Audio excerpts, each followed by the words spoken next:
Okay, it's 4:10, so I'm going to go ahead and get started. Greetings and welcome this afternoon.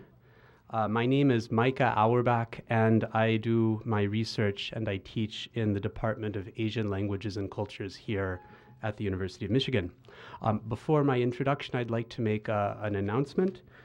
There will be a concert in association with the NAM Center tonight at 7:30 p.m. at Hill Auditorium. This is the University Choir and Michigan Youth Chamber Singers Concert. And music by Hyowon Woo Hyowon will be featured, so you're all encouraged to attend. Today I'm pleased to introduce our distinguished guest who will speak. This is Professor Vladimir Tikhonov, also known as Pagnoja, who teaches at the University of Oslo in Norway. For not a few of you in the audience, Professor Tikhonov will require no introduction, since he's a well-known author and commentator, particularly in South Korea's progressive press.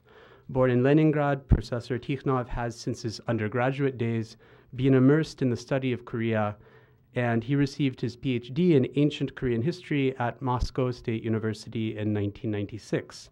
After some years of residence in Korea, he chose to naturalize as a citizen, and since the year 2000, he's taught and resided in Norway.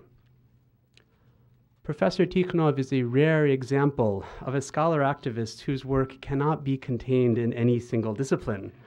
His interests include the histories of Korean Buddhism, contemporary Korean society and politics, Korean nationalism, labor movements within Korea, and much more. He's published prolifically in many languages, particularly in Korean. Leaving aside translations, he has something like 30 plus authored or co-authored monographs in Korean. They include the following, and I'll just give my own efforts to translate the titles into English. The Empire of White Masks, 2003, History Has Betrayed Me, 2003, The Myth of the Survival of the Fittest, 2005, Surviving the Vortex of the Great Powers, 2005, People Who Refuse to Raise a Gun, Choices for Peace by 30 Conscientious Objectors, 2008, Making Men Manly, Uncovering Korea's History of Ideal Masculinity, 2009, What is Russia to Us, 2011, There is No Nation for You, Breaking Away from the State or Nations Maintained by Violence, 2012, and most recently, in 2013, I Live in a Welfare State. In English, he's published an excellent monograph under the title Social Darwinism and Nationalism in Korea, Survival as an Ideology of Korean Modernity, 2010, as well as many other edited volumes and translations. In the Korean language alone, he has published over 120 academic articles, and he's also known for his long-running blog in the Hangyorae newspaper, which since 2010 has been available in Japanese as well as Korean. Personally, I've been connected with Professor Tikhonov through his long-standing interest in Buddhism in the modern period, and particularly its relationship to state-sponsored violence. And these two are topics about which he's written a lot. This enumeration may make Professor Tikhonov sound intimidating or unapproachable, but let me assure you that he isn't. And in fact, he's been involved in many of the causes he cares about in a very hands-on way, particularly with conscientious objectors. Today he'll be talking about a historical topic having to do with Korean colonialism. I've taken up a lot of time in the introduction, so he'll speak until just after 5 o'clock. If you need to leave, then please leave then. And if you can stay, please do. We'll have questions and answers after that point. Thanks much. Thank you. Thank you very much. Looks like as they say in Korean. So, well, I guess I should begin with introducing the topic now. I was introducing the topic. I'm going to talk about the interracial, well, international marriages, the Korean-Japanese mixed marriages in Colonial. And before talking about this, I guess I have to talk about two important more general things. I think number one is the question of interracial, international, inter-ethnic intimacy as such, because that's what we are going to talk about, the interracial, inter-ethnic intimacy in the case of Japanese colonial period in Korean history. And the question number two is what Japan is to Koreans, how Japan used to be perceived by Koreans before the colonization, what were the attitude during the colonization, and finally how the attitude changed after the end of Japanese colonialism in Korea. Should I speak now? Excuse me. Sorry. Sorry. I'm sorry, it's a technophobia, basically, I guess. It's just more accustomed of doing these things as much as possible without the medium of technology. So, well, let's begin with the question number one, the issue of interracial intimacy. Well, you probably know this famous saying, the private is political. Everything private is political, and I guess, well, it's right in most cases, but the case of interracial intimacy is when you really feel why it is so. Why the private is often extremely political. The intimacy is something that involves, in the end, reproduction. And in a class society, reproduction is extremely important in the matter of maintaining and reinforcing class boundaries, the boundaries between the dominating and the dominated. So in this way, intimacy is something that is never, in most cases, is not left to accident. And the ideologies controlling intimacy are often so much internalized that even if you don't have a law, say, prohibiting the intimacy between the members of certain ethnic or racial communities, it just doesn't happen on itself because the people involved are already so much immersed in the culture which doesn't necessarily see it in an approving light. Well, I will give you example from a place closer to you, United States of America. In the 1997, a Harvardian scholar, Mary Waters, testified in Congress about racism, the current state of race relationship in the United States. And there was an interesting piece of statistics she mentioned at that point, that among both whites and blacks, approximately 90% dated among their own, not outside their communities. Well, there is in principle, the anti-miscegenation laws were all repealed in the 1968. So to say, there is no legal prohibition. And if you look at the attitudes, in 1997 there was a poll, and the result is that 61% of all American whites, well, it was a representative poll, approved of interracial intimacy. So the acceptance was growing. In the 1950s, the approval for interracial intimate relationship was at around 14% among the American whites. So it was basically a deeply racist society. Things changed. Now it's more or less approved, and still, absolute majority of both whites and blacks don't date interracially. Certain ideologies are just internalized too strongly to be, anyway, to evaporate immediately, even if the laws changed. Well, anti-miscegenation laws have a very, very long history in American history. In fact, the United States is a society where the interracial intimacy was regulated almost from the very beginning of American history for the longest period and in very strict ways. We can compare, for example, with British India, with Dutch Indonesia, with French Vietnam. Nowhere was interracial intimacy regulated as precisely and thoroughly as in the United States. Have you heard this word, anti-miscegenation law? I might mispronounce it. It's anti-miscegenation law. You know what does it mean? I hope that you have studied in the schools. Anybody can explain anti-miscegenation law? What does it mean? If we translate it into Korean, it would be something like chaphon kumjipop, I guess. But chaphon is an old word. It's not used any longer. It was used in Japanese colonial times. Anybody can explain what anti-miscegenation law is? No. Well, in the United States, you see, from the very beginning, it was society where class and race did overlap. So to say, absolute majority of the blacks being slaves. From the very beginning, the slave owners didn't want the color line to be blurred, because that meant that there would appear the people who, while not being members of small white elite, would claim white privilege. And in the interest, it was in the interest of the privileged people that white privilege would be monopolized by smaller number of people, so to say. So that's why you have what is known as one-drop rule. Anybody have heard the expression, one-drop rule? You know what it means. One drop of black blood makes you black. So to say, that was a way of keeping the privilege to this relatively small circle of free white. Anti-miscegenation laws were the laws prohibiting interracial intimacy between whites and blacks, Asians, and in some cases Native Americans. Interestingly enough, there were no anti-miscegenation laws prohibiting intimacy between whites and Latinos. In a very interesting way, it looks like in the beginning of American history, Latinos were still considered white, possibly on the ground of them being trusted as fellow Christians. In a way, it's an interesting point. The most well-developed miscegenation laws, well, the first anti-miscegenation laws we know.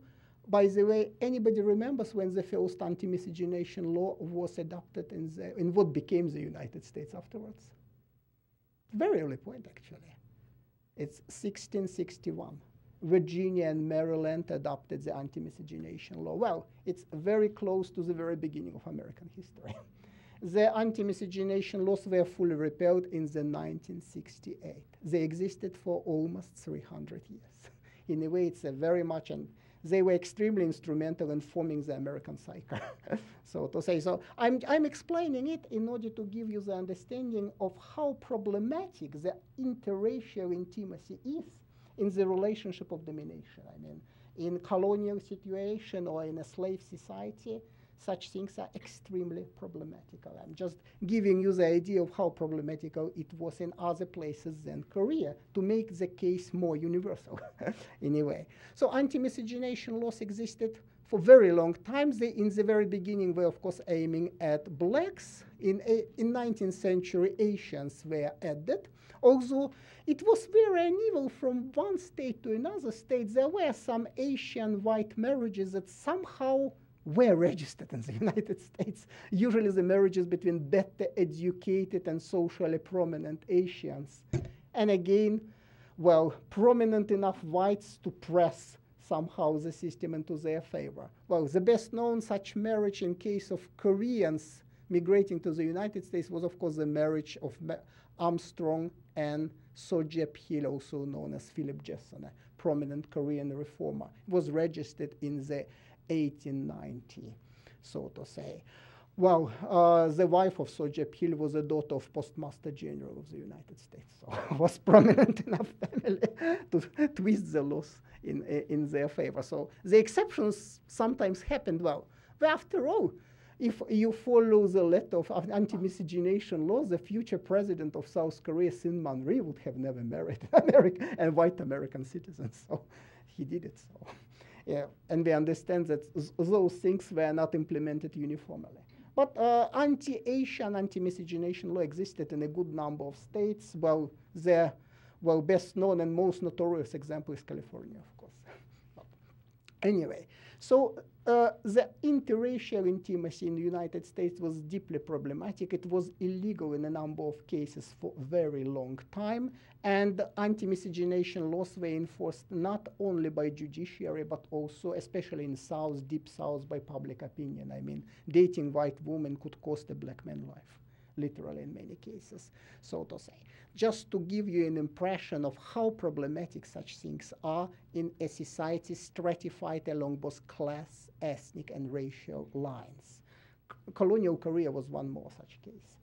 There is lots of research about what interracial intimacy meant for European colonies in Asia. Lots of research, and recently a very good book by Stoller, a scholar, I think she's from which place you may remember, and Stoller. It was a very good book about intimacy in colonial Indonesia, with lots of comparisons with Vietnam and India. In European colonies in Asia, up to late 19th century, interracial intimacy was to some degree tolerated. The creolized, meticized offspring of such unions were given somewhat lower status, but they were not completely thrown away from a decent society, so to say. However, the attitudes hardened after the approximately 1850s, 1860s. There were some interesting factors in work here. One prominent factor, by the way, in case of India was, well, a great historical event which in Britain, majority of people still call Sepoy Mutiny.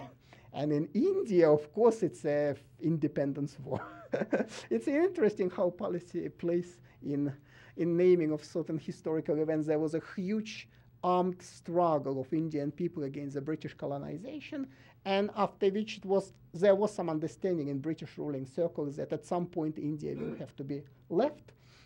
And the policy switched from the early attempts to make Indians more British to basically keep distance policy.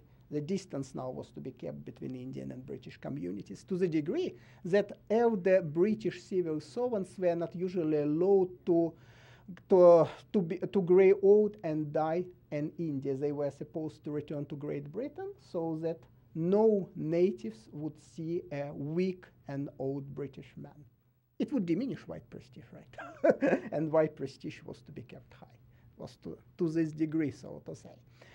Similar things proceeded in Vietnam and Indonesia. There it was not that much independent struggle by the native people as the general influence of scientific racism emanating from Europe, so to say, and also more and more fears of educated Europeanized natives. After all, it were such people who were susceptible to all sort of radical bad ideas, so to say, and the color line was not supposed to be blurred because that would jeopardize the whole social order based on the color line.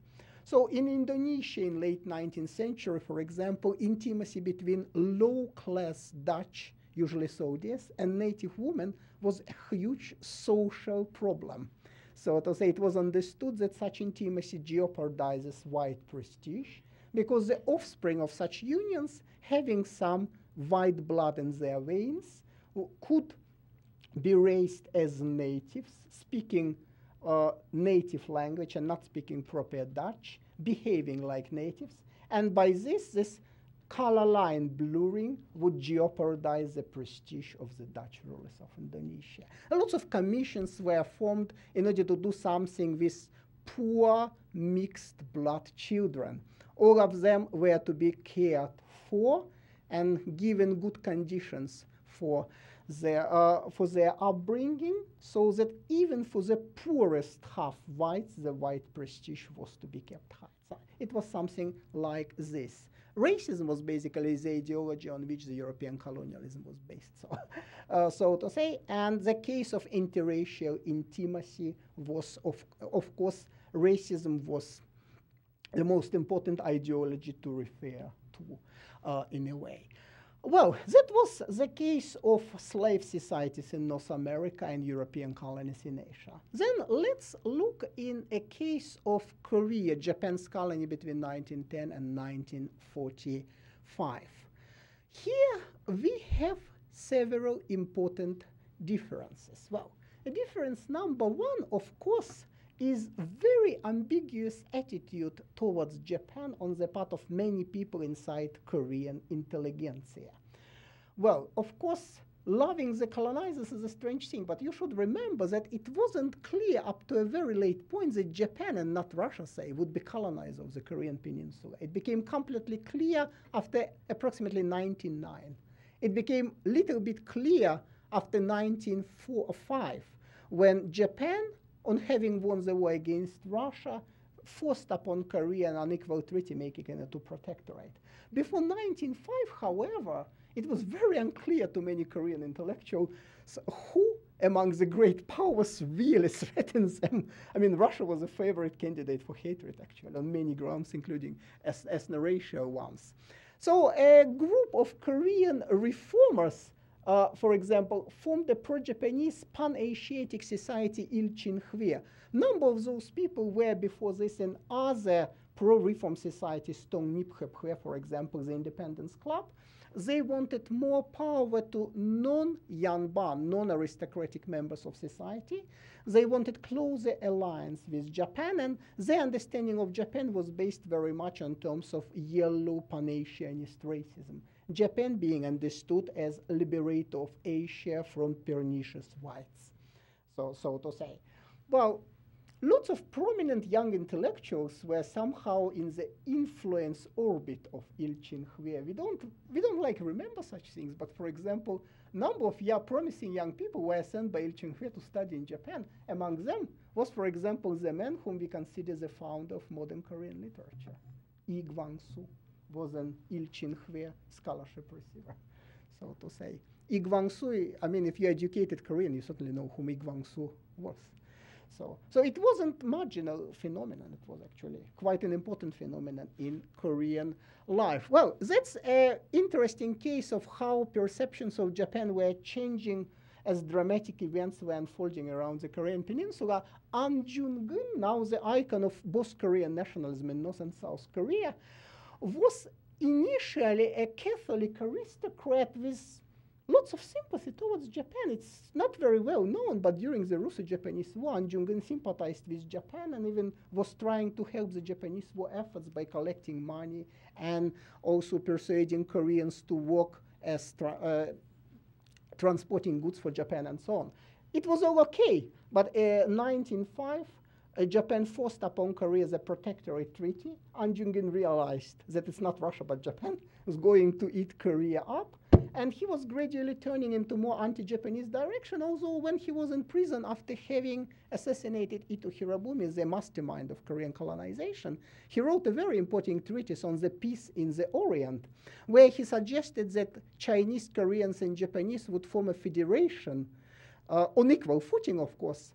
But he was accepting, for example, Japan as an equal member of such a federation. He was still very inimical against Russia, actually. He was, for example, very much regretting the fact that Japanese never took Vladivostok during the Russo-Japanese War, so to say. So Japanese were going to execute him in several days, but he was still writing this since, so to say, he basically understood the world very much in ethno-racial terms, and Japanese were racial brethren. But that was typical for many Korean intellectuals in his time. An's case is very interesting because, after all, he was a Catholic, so to say. So concomitantly with this sort of ethno-racial worldview, he had also a deeply cherished Catholic beliefs. And he was also a prominent Korean nationalist, so to say. So we have several sets of beliefs overlapping in his case. But anyway, what is important here is ambiguity in how he viewed Japan.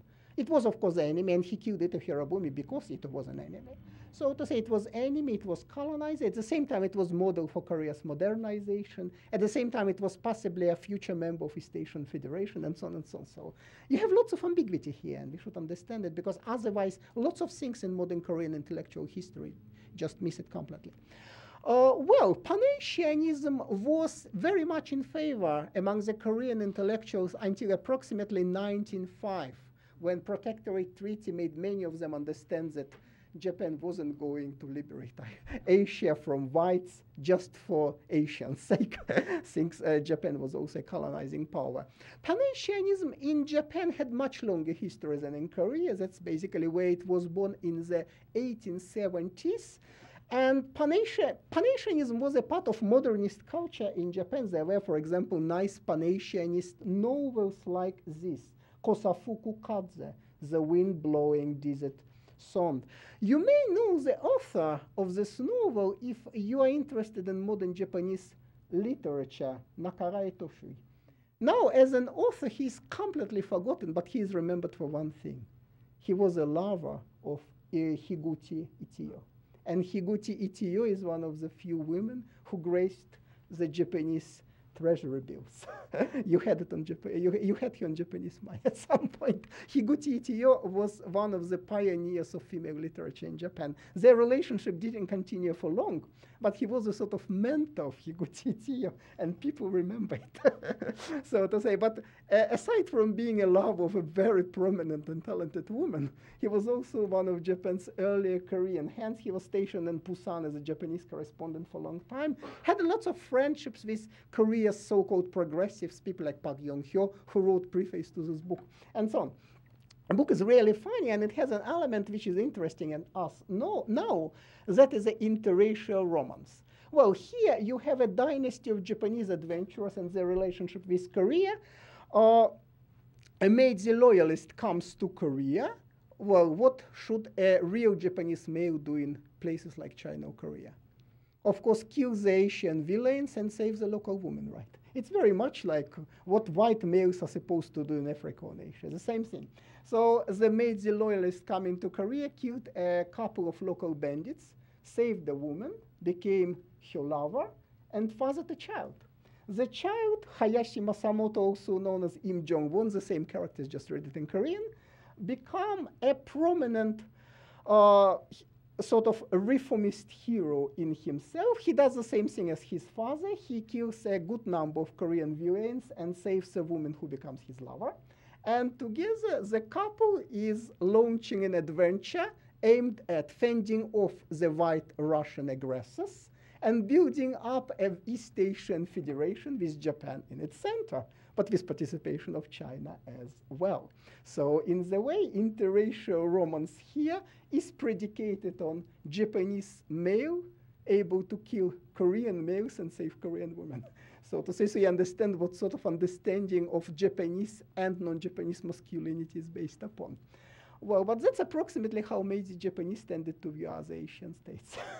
So to say, and understanding this, you will understand why interracial romances, in most cases, are not portrayed as happy in Korean literature. They were so much predicated on unequal power relationship that chances for happiness were really slim.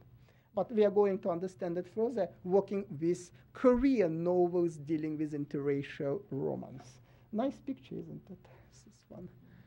So, well, it's really sort of detective novel, and I don't know, for modern readers, it doesn't read probably in this way, but for Asahi readers 124 years ago, it read like a thriller, basically, sort of early modern thriller in a way. Yes. Well, when it comes to more or less positive views of Japan, An Jung-geun was far from being alone, actually. Majority of reformers in modern Korea were somehow interested in Japanese experience with very, very few exceptions. Well, An Chang-ho is a good example, and it's interesting because for An Chang-ho, the absolutely sort of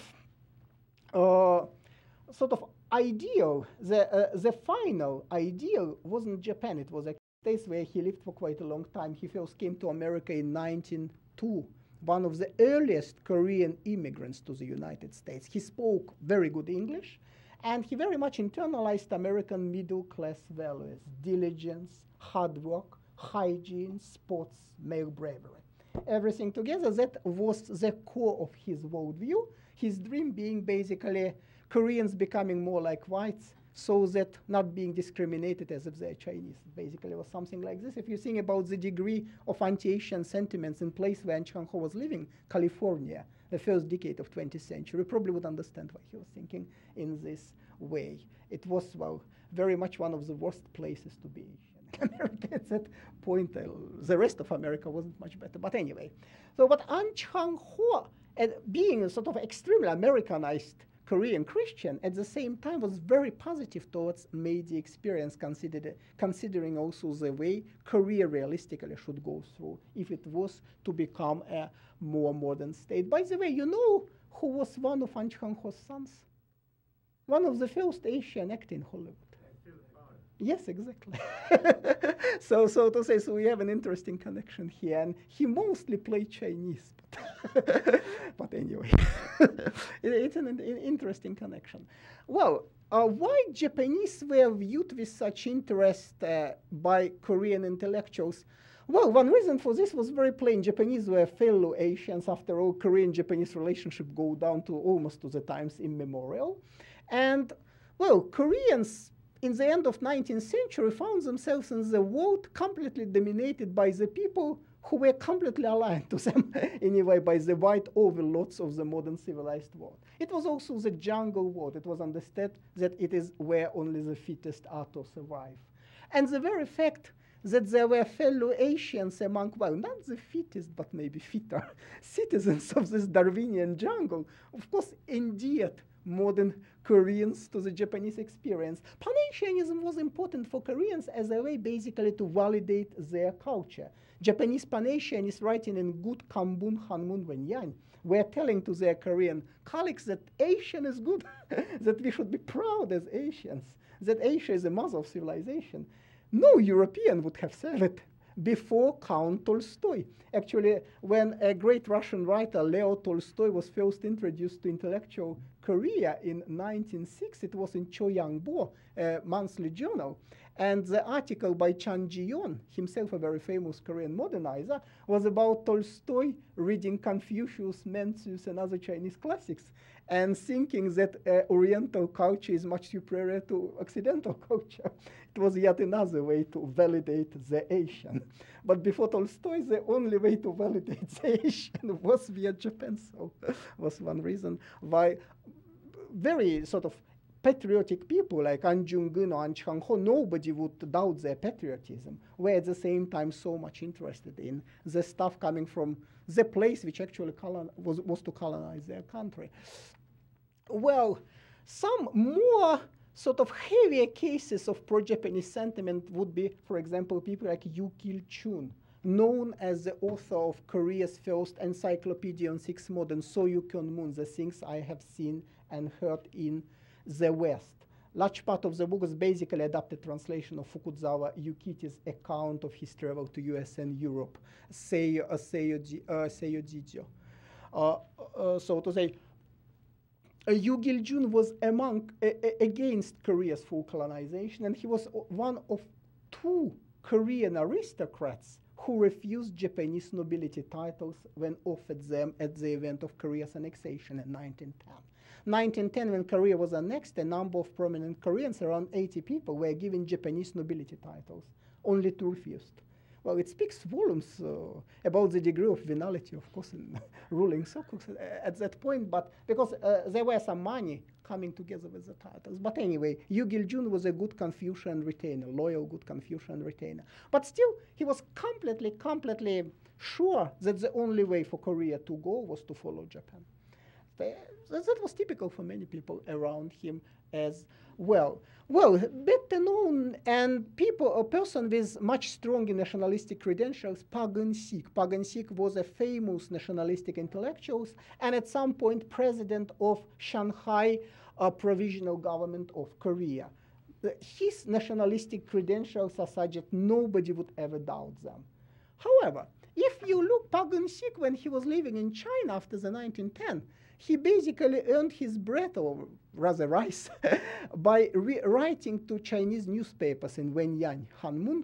He was very good in classical Chinese, and among his friends there were most prominent Chinese intellectuals of the time. He was writing to Chinese newspapers, and one of his writings in the 1922 was actually an obituary for nobody else but Yamagata Aritomo. Yamagata Aritomo was the founder of Japanese Imperial Army. So the army which colonized Park Geun-sik's Korea. And what is interesting is that Park Geun-sik was very sympathetic to Yamagata Aritomo, since Yamagata Aritomo began as Joey anti-Western nationalist and then somehow switched into more progressive camp. Park Geun-sik hoped that Korean aristocrats would follow him suit. So that is it, in a way. You could be an arch-nationalist, you could be president of Korean provisional government, and still you would feel lots of positive interest towards Yamagata Aritomo. That was how things really looked like on the ground. So, but of course, it's also a very difficult thing to understand for modern Koreans. We are in a completely different situation today. For us, Japan no longer is conduit to modernity, so to say. But, well, 100 years ago, things were different. So, and he is one of the few Korean nationalists who never was fascinated by Japanese modernity, Shin Che-ho. Shin Che-ho was much more fascinated by Kropotkin and anarchism. He became anarchist in the 1920s. He was a member of anarchist organization, which included Japanese people as well. He was caught by the Japanese and died in the Lushun prison, so to say. But what is interesting is even Shin Che-ho, he was very much against Pan-Asianism. He saw it basically he was right. He saw it as a sort of a way for Japanese to lure Koreans and a way and to bring them to the pro-Japanese camp. Basically, he was right in many ways. He was against Pan-Asianism completely. But what is interesting is that when he was caught by the Japanese in 1928 and tried, and he was asked how he became anarchist, and his answer was that before the colonization, he read a book by Kotoku Shushui, The Essence of Socialism. And that is how he first have heard the word anarchism. Kotoku Shushui was the conduit for lots of Koreans to join either communist or anarchist camp. Kotoku Shushui actually was both. He started, he was a Japanese Confucian who started with liberalism, then journeyed through Marxism. He translated Communist Manifesto into Japanese, and then ended up being anarchist, framed up and executed by Meiji government. What is actually even more interesting, if we are doing Japanese history, we might be interested in this. Kotoku Shushui was basically completely framed up. He wasn't plotting to kill Japanese emperor, but he was executed for having plotted to kill Japanese emperor. It was a frame up. What is interesting is that he was never exonerated, even after the war. So from the view of Japanese government, Kotoku Shushui, Japan's pioneering socialist and anarchist, is still a high treason rebel. It speaks volumes about the Japanese government, actually, and the state of Japanese judiciary. But anyway, so to say, it's just one small footnote. Kotoku Shushui is a very interesting personage because he was one of the few people in Japan who felt really strong sympathy for Korea. When An Jung-geun killed Ito Hirabumi, Kotoku Shushui was so fascinated by An that he even wrote a nice classical Chinese poem praising his heroism. Wow. You understand that you really have to be a very, very dedicated anarchist to do things like this. And you also have to be a very Confucian person. But anyway, yes, we go further. The thing is, the Japanese-Korean connections in colonial period were really manifold, much more than we think. One connection which I have just mentioned was that between Korea's modernist intellectuals and the Meiji prototypes. So to say, they were thinking about Meiji Japan as a good way for Korea to follow. Another less known but very interesting connection was between Japanese communists and anarchists and their Korean colleagues. In fact, already in the 1920s, Japan had its own anti-colonial literature. The genre was then growing, but it was suppressed during the war. And if you read some of the anti-colonial novels by Japanese writers, you really get shocked by the degree of sympathy they express towards Koreans. And it's not condescending, it's not patronizing, it's very much on equal ground. I don't think it's fully translated into any other language than Korean, Furei Senjin, a dangerous Korean. I don't think there is an English translation, but there is a good Korean translation. So if you read Korean or Japanese, I really recommend you to read this. It's a novel by a very interesting guy, Nakanishi Inosuke. After the war, he became a Japanese Communist Party member and communist deputy in the Diet, and he did a lot for the progressive causes. Before the war, he wasn't communist, he was a sort of middle ground socialist. But he was very, very sympathetic to the Korean cause. And it's a novel about a Japanese full of racial prejudices traveling to Korea, meeting a man whose daughter was killed by Japanese police, and understanding in the end that Koreans are not violent thugs, are not the people whom they are portrayed in the Japanese press, that they're just as human as everybody else. It was an extremely difficult thing to understand for the colonizers at that point, extremely difficult thing, so to say. But between, for example, people like Nakanishi Inosuke and his Korean comrades, there was lots of mutual sympathy, solidarity, and so on. So it was yet one another Korean-Japanese connection, which is very, very much under-researched, even in Japan and Korea, not to speak about Anglophone world. So to say. Well, but still, as I have mentioned, in the situations when you have a very clear-cut class domination lines also overlapping with ethno-racial domination, intimacy between the dominated and the dominant is extremely difficult thing. Thousands of Koreans went to Japan to study during the Japanese colonial period, partly because Japanese on purpose didn't build that many higher education institutes in Korea. There was just one Imperial University in Korea and some colleges. So if you were to receive really good education, you were to go either to US or to Japan, but going to US was just too difficult on account on both immigration policies of American government, the financial consideration, and the policies of Japanese government. It's all coming together. So to say, so majority went to Japan, volens nolens, as you say it. So to say, not necessarily because of their own volition. And you have lots of memoirs of Koreans who studied in Tokyo, lots of memoirs. And I read through much of this literature, and what I'm stricken with is how few of them had any long-lasting friendly relationship with Japanese. Mostly the Korean students in Tokyo were just keeping to themselves. Not because they were racist, but because they very much felt being discriminated, very much felt being alienated by the Japanese surroundings. It was all okay. I mean, in the university, in official settings, they could do what they were intended to do. They could pursue their degrees, write papers, had tutorials with their tutors and so on. It was all okay, but in the realm of private relationship, you really felt that in most cases you're not very much welcome. So to say, so it really strikes to which degree the enormous amount of encounters, Japanese-Korean encounters during the colonial period, to which degree it's restricted to official rather than private sphere. But that's a society based on domination. That's how it often happens. It's interesting, however, that unlike Dutch in Indonesia, French in Vietnam, and British in India, Japanese, at least officially, were going to do one thing that Europeans didn't hope to do in Asia after the mid-19th century. Japanese were going to assimilate Koreans. Well, British didn't realistically hope to assimilate Indians. Dutch didn't want to assimilate the Indonesians, and there was no realistic hope to do so. In Japanese case, it was a little bit different. From the very beginning, there was the idea. It was predicated on the belief that Koreans and Japanese have common ancestors. Well, not necessarily everybody shared this belief. Some historians didn't, but it was understood that Korea is so much strategically important to Japan that it has to be kept in the Japanese hands perpetually. English and Dutch had the understanding that at some point they would move out of Asia. Japanese were not going to move out in Korea forever. Korea was to become completely fully Japanese.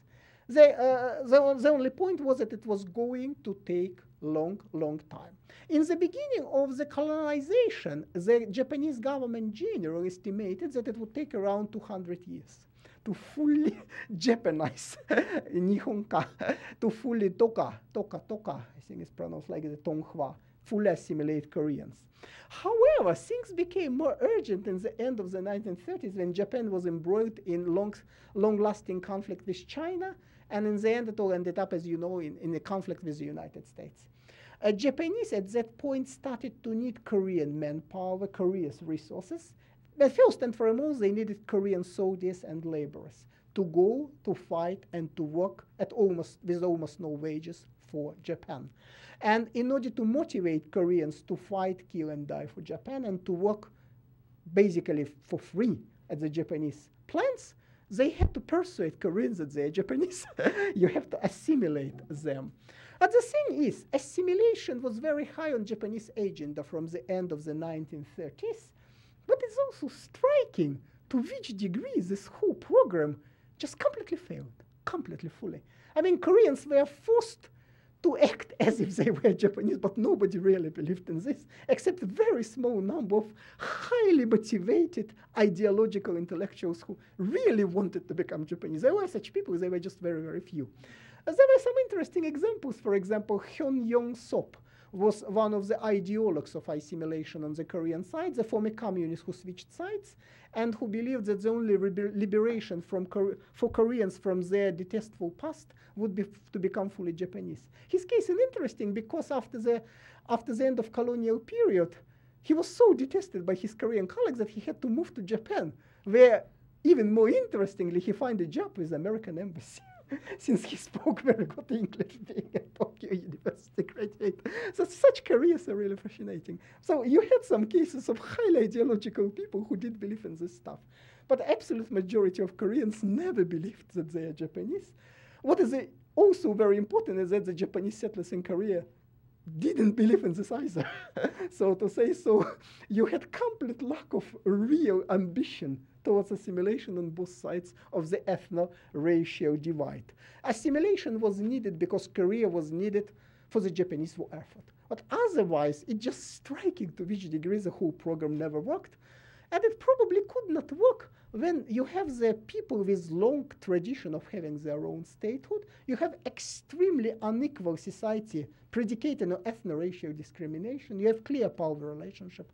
In such a case, you can't expect much of assimilation to really happen. But still, assimilation was the official policy. Mixed marriages, and now we're coming to our main topic. Mixed marriages were supposed to be a tool of such assimilation. Japan was the only colonizer which actually encouraged mixed marriages. Dutch never do it, French never do it, British never did it. So to say, Japanese did it. What is also even more interesting that from the very beginning, it was Japan's clear policy to encourage mixed marriages to a certain degree, even in the 1910s. So to say, when it was estimated that assimilation would happen in some centuries, still mixed marriages were encouraged. The degree of encouragement was just going up all the time. And in the very end, in the 1939, the procedure of registering such marriages, it was called Naisenkekon, Nesonkyerhon, Japanese-Korean intermarriage, was simplified. So to say, the number of cases was growing all the time. So by the beginning of the 1940s, you had more than 5,000 mixed couples residing only in Korea. But among the Zainichi Koreans, the Koreans living in Japan, there were around 2 million Koreans living in Japan by the end of the war. There were several tens of thousands of people who had Japanese spouse.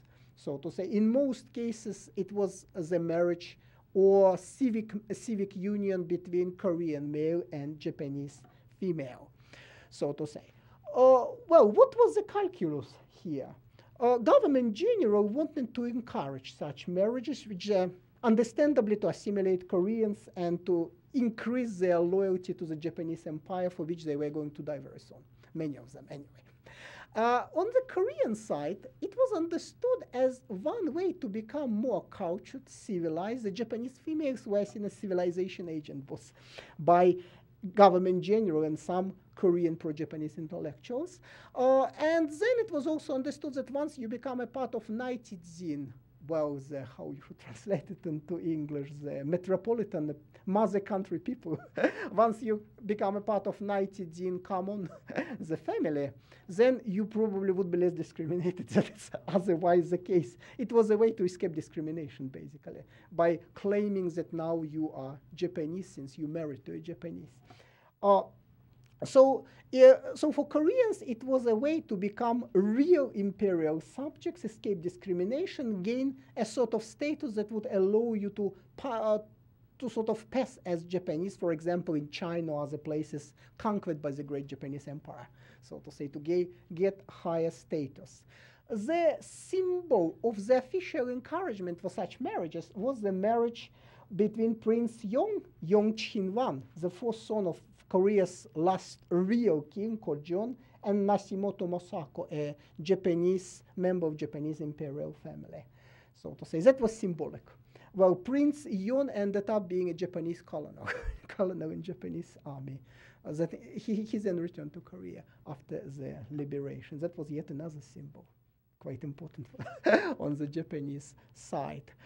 Well, what was Japanese women from the viewpoint of Korean males? Those of you who went to school in South Korea in the 80s might remember this essay, Inyon. Inyon means karmic connection. Peach Honduk, the man who wrote it, known as Korea's best essayist ever. Anybody have read this essay? You had it in the textbooks. I don't know whether you have it now, but before that, it was on the textbooks. So it's about a Korean, educated Korean male who studied in Japan in the colonial period, made their beautiful literary girl Asako. At some point wanted to marry Asako, but it just never happened.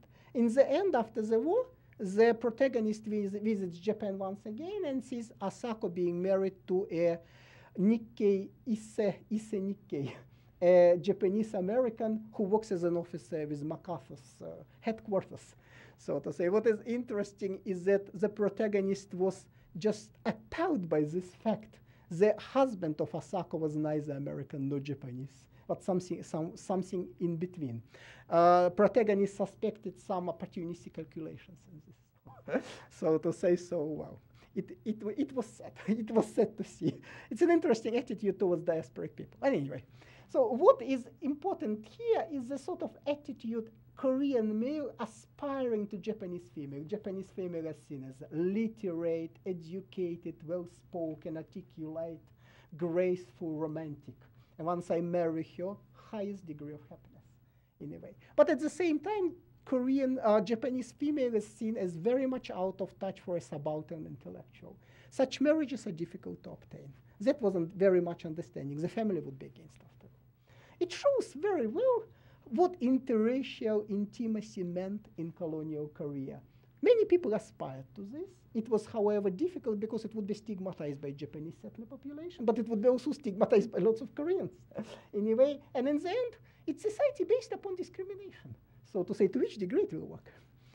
Well, we have another very interesting novel by Lee Kwang-soo. I just have mentioned him as Il Chin-he scholarship receiver who studied in Japan. He studied in Japan for quite a long time. And a novel, Hyolso, Blood Letter, is based on his own, I think, personal experiences. That's another twist on the story. In this novel, you have a Japanese girl, Nobuko, who Matsuda Nobuko, who actually wants to marry the Korean protagonist who says that he would never marry because he is married to a national cause, so to say. Then girls falls in love with him. He is so much moved by her love that he gradually becomes more interested in her, but in the end she dies so quickly that no real romance develops out of this. So what is interesting here is that we have exactly the opposite case, Japanese girl aspiring to Korean boy. But however, what is funny is how Lee Kwang-soo portrayed it. The case is portrayed as completely exceptional. Nobuko, for example, studies Korean and speaks some Korean with the protagonist. It's very well known. Absolute majority of Japanese settlers in Korea never spoke Korean. Very few people in Japan studied Korean in colonial time. So to say, completely improbable. Nabucco is painted as a very exceptional girl, very unusual girl. And her family wants to marry her away to Korea, just not to see how she behaves here at home, in a way. So it's a very exceptional case. And another interesting point here is that romance never really develops. The girl dies, so to say. Lee Kwang-soo was quite realistic about such things. In the society based on ethnic discrimination, such things may be interesting. I mean, it was challenging for him as a male. It was interesting. It never worked, so to say. Well, the thing is, this sort of skeptic attitude towards such interracial relationship is quite pronounced at the very beginning of colonial time Korean literature. One of the first well-known Korean writers, pre-colonial writers, is Lee In-jik. Himself studied in Japan for a very long time. Lee In-jik was a real pro-Japanese Korean. I mean, he believed that Koreans should be assimilated. He wrote several articles in Korean and Japanese on assimilation, and he was even appointed a director of Confucian school, Sangyung-wan, in Japan, wrote Korea with a huge fat salary. He really believed in the Japanese course. Interesting case. In fact, he was a translator for Lee Wan-yon when Lee Wan-yon signed the annexation treaty with Japanese.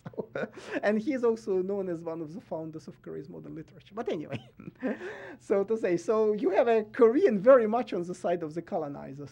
And at the same time, in his novel, painting a sort of interracial family, Pinsonnane Il-mi-in. Pinsonnan is a poor Korean guy, literally, Pinsonnan. Il-mi-in is a Japanese beauty. Well, good contrast, isn't it? You have a portrait of dysfunctional family. A Japanese woman married a Korean student in the belief that he was going to make it big after returning to Korea. In reality, he was surrounded by strange types, sort of some swindlers, wannabes, and sort of all sort of good-for-nothings. The family was abjectly poor, and she she felt herself very much alienated from everything going on around her. She speaks, of course, Japanese at home. Everybody did it in good society in colonial time, Keijo, Kyonson, Seoul today, so to say. But the marriage didn't work, and she spends most of her time complaining. So even the most pro-Japanese Korean intellectuals were very, very realistic when it came to the reality of interracial intimacy. It should be encouraged for the sake of imperializing Koreans, making him kominka, sarero, making him imperial subjects. It doesn't work in reality, however. so to say, it's from the very beginning. Well, you have lots of interesting novels dealing with this, and what is interesting is that even at the time when interracial intimacy becomes sort of very much emphasized part of the agenda during the wartime, as I have said, you need Koreans to kill and die. And even at that time, Korean literature is so skeptical towards the perspective of interracial intimacy, so skeptical. Kim Son-min is an interesting case. Kim Son-min, after the liberation, became a very famous film director in South Korea. He was regionally famous. He had lots of Hong Kong and Taiwanese connections, and he actually died in Taipei, so to say. But before all this, Kim Son-min was a strikingly pro-Japanese writer. He was from vicinities of Pyongyang, and he wrote lots of novels about imperializing Koreans. One of those novels, Nokki Renmei, Nokki Young Men, is based on the name of very unfamous pro-Japanese association, late colonial time. So it's about a brother and sister, two Koreans who went to Japan to make it big. A brother enrolled to Japanese military academy. The surest way to become Japanese is to learn how to kill and die for the Japanese nation. And the sister entered into intimate relationship with a son of a Japanese businessman. Well, but in both cases, the romance with Japanese was extremely difficult. They were into romantic relationship with brother and sister from a prominent Japanese business family.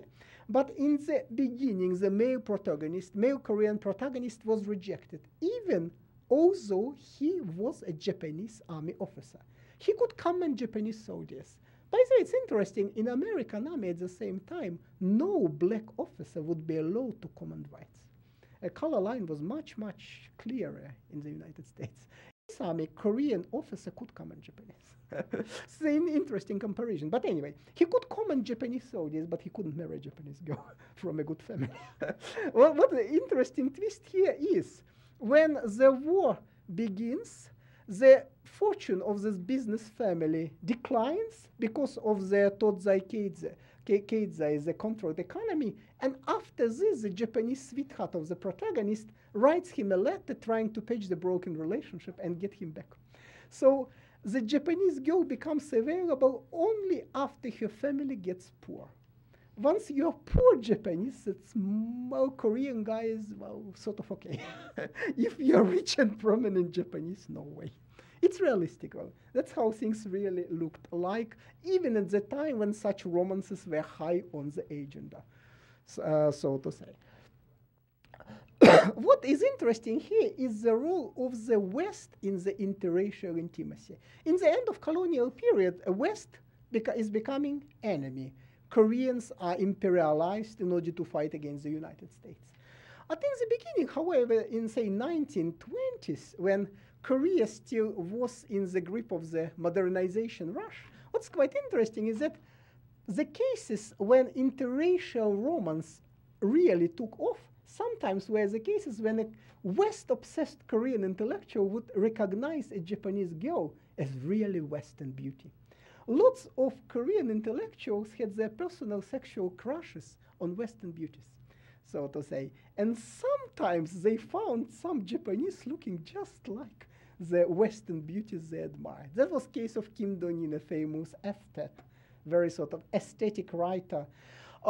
Kim Do-in studied in Tokyo for a very long time, and according to his memoirs, the first girl he felt something like strong crush upon was a mixed Japanese-Western girl. He never forgot her, and after this, he had intimacy with lots of Japanese girls, but the Japanese girl he liked most, a geisha from Pyongyang, was liked by him exactly because she looked very much like this half Japanese, half Western beauty. so to say. So he developed a personal sexual obsession with Westerners. And here Japan comes as a picture as little, well, looking a little bit more Western than many Koreans. Well, it's approximately how beautiful women were supposed to look like in the time I'm talking about. It's Ginza, and that's a famous, beautiful Korean Im Yong-hwa. It's a beautiful Korean actress from the 1920s.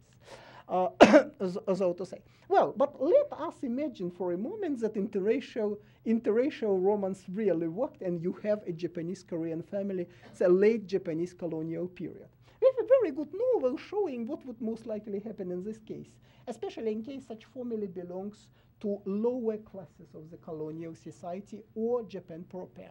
Hikari no Naka ni Into the Light is a novel by Kim Saryan, a man of completely fantastic fate, German department graduate of Tokyo University, who in the end was able and willing to go over to the Chinese communist side in the war. He remained in North Korea and died most likely under American bombardment during the Korean War.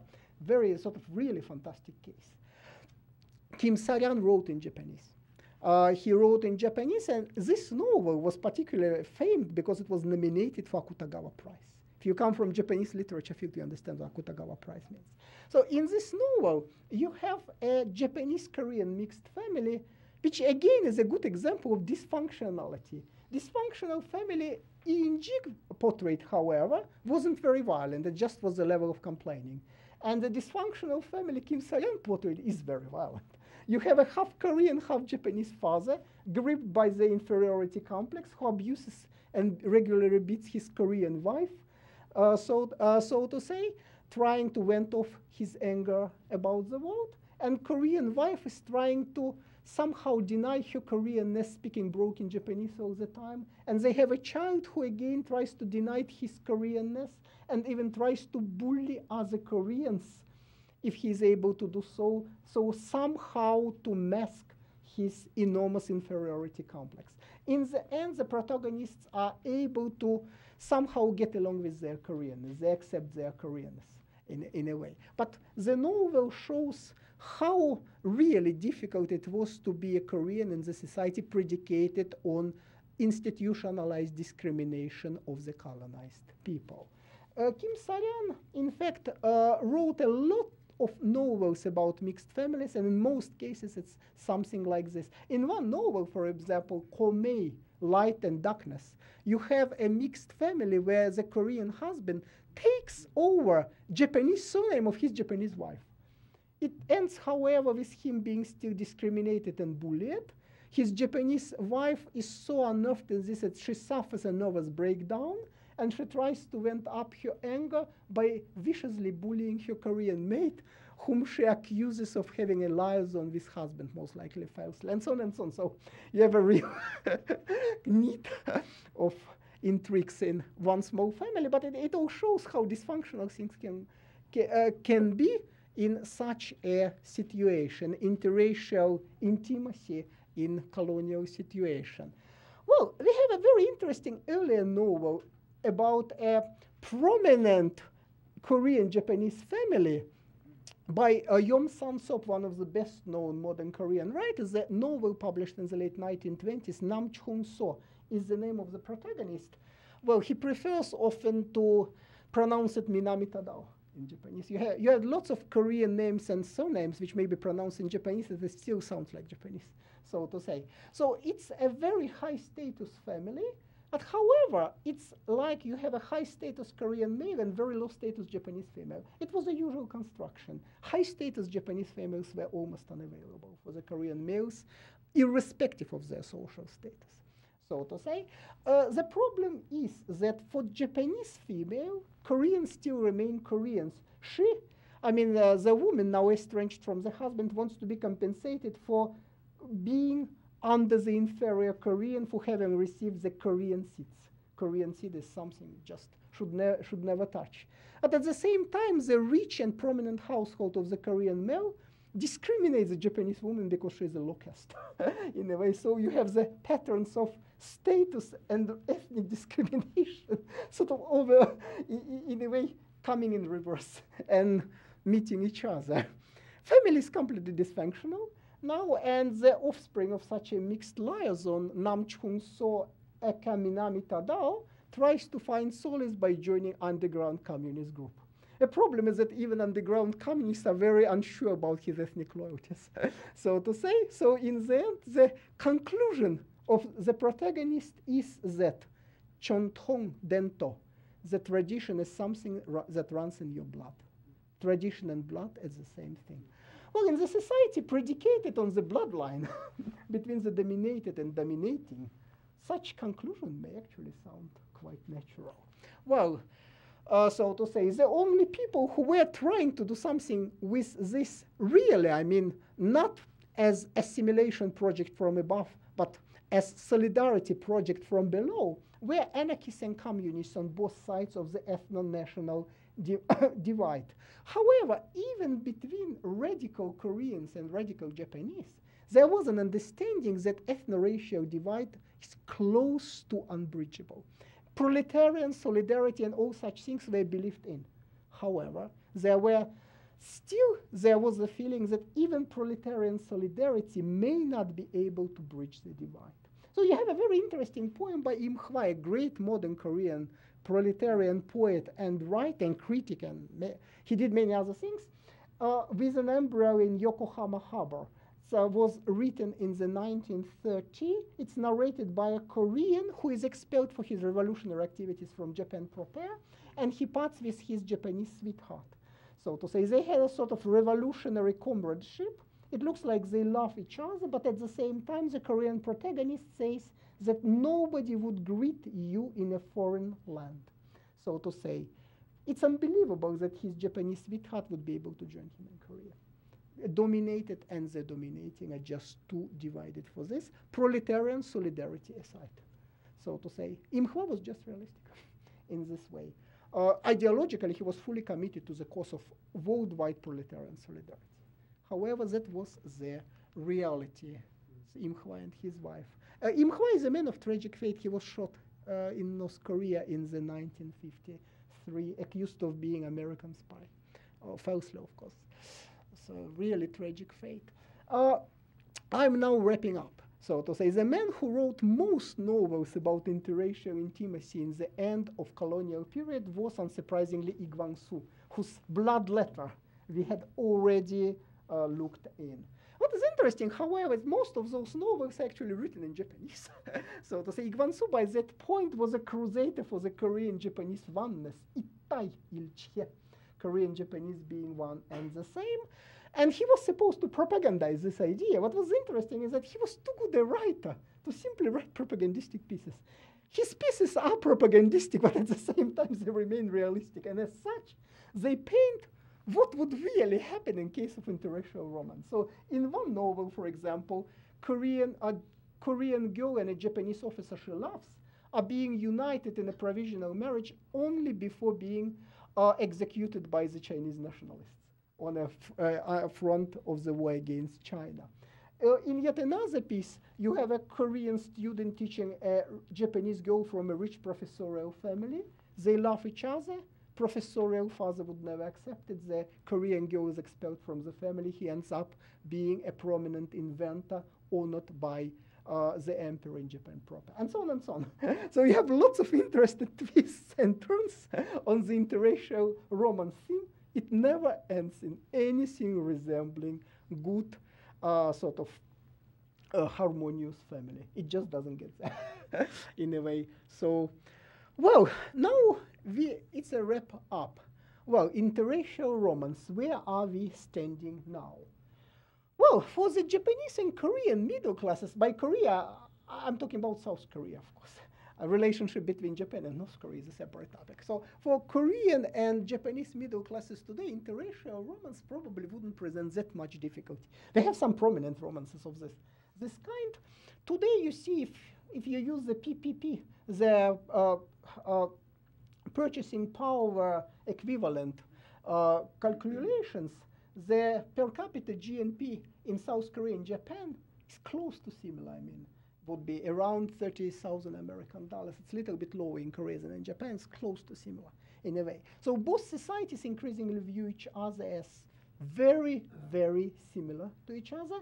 And if you have a couple coming from middle class Japanese and Korean settings, not that much prejudice stands in your way. I mean, I'm speaking from my own experience. The youngest sister of my wife is married to a Japanese and live in Tokyo. So to say, my wife being Korean.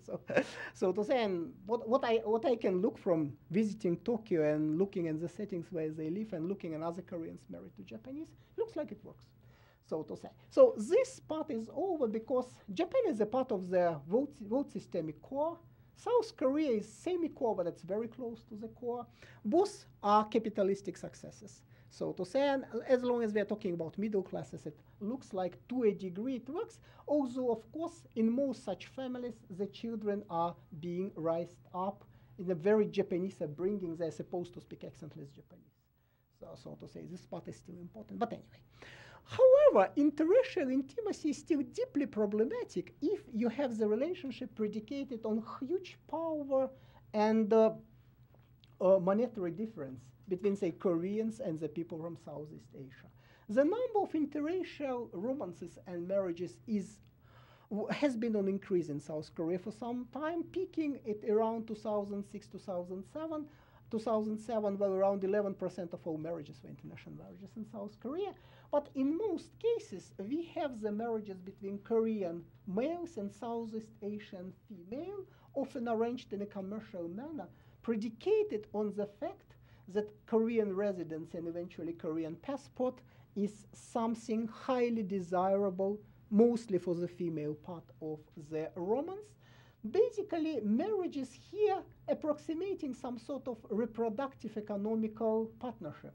So to say, based on tacit understanding that Southeast Asian female should be docile, so to say, subservient, should do all the reproductive work, should do the house chores, and so on and so on. So it's economic partnership, and it's very unequal economic partnership. Partnerships between rich and poor are never equal, after all. So to say, and as in most such partnerships in intimate settings, you have lots of abuse, really lots of abuse, sometimes ending deadly. So to say. So we still have problems in interracial relationship in South Korea because as a capitalist success, South Korea has lots of internal colonies in itself, lots of internal ghettos, Southeast Asian workers, Southeast Asian marriage migrants, and so on. And the intimate relationship between all those second, third-rate residents and proper South Koreans often end up very tragically, often are being accompanied with lots of personal tragedies, because of the same reasons. So if we are to make any conclusion, it is in a society based upon discrimination, based upon patterns of discrimination where class, race, ethnic group overlap, you always would have lots of problems crossing the color line, lots of problems blurring the color line. It's always going to be highly problematic, and that's what example of Korean-Japanese marriages in colonial time Korea probably shows us. Thank you very much. I'm sorry for being a little bit too longish.